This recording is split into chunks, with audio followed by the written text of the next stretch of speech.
रात के करीब 2:17 नई दिल्ली के एक सुरक्षित दफ्तर में फोन की घंटी अचानक बजती है। दूसरी तरफ से सिर्फ 3 शब्द सुनाई देते हैं, वो पकड़ा गया है। कमरे में सन्नाटा छा जाता है। जिस शख्स ने लगभग 10 साल तक दुश्मन देश की जमीन पर, दुश्मन की भाषा में, दुश्मन के बीच रहकर भारत के लिए काम किया, वो अब पकड़ा जा चुका है। कोई नाम नहीं, कोई आधिकारिक रिकॉर्ड नहीं, कोई पहचान नहीं।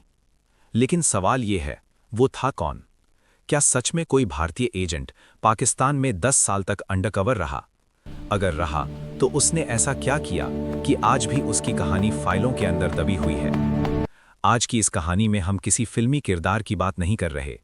हम बात कर रहे हैं भारत की बाहरी खुफिया agency, research and analysis wing यानी रॉ की। ये कहानी है एक ऐसे भारतीय की जिसने अपना नाम, अपना धर्म, अपनी पहचान और अपना अतीत सब कुछ छोड़ दिया, सिर्फ एक मकसद के लिए, भारत की सुरक्षा। 1968 भारत ने 1962 का चीन युद्ध और 1965 का पाकिस्तान युद्ध देखा था। देश को एहसास हो चुका था कि बिना मजबूत बाहरी खुफिया तंत्र के राष्ट्रीय सुरक्षा अधूरी है।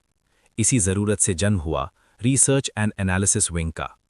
1971 के युद्ध में इस एजेंसी की भूमिका महत्वपूर्ण मानी जाती है, खासकर पूर्वी पाकिस्तान में हालात समझने और जानकारी जुटाने में। लेकिन असली चुनौती उसके बाद शुरू हुई। 1980 और 1990 का दशक भारत के लिए बेहद संवेदनशील था। कश्मीर में उग्रवाद बढ़ रहा था, सीमा पार से ट्रेनिंग, हथियार और घुसपैठ जारी थी।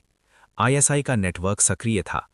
रॉ के सामने सबसे बड़ा सवाल था, हम दुश्मन की जमीन पर क्या चल रहा है, ये अंदर से कैसे जानें?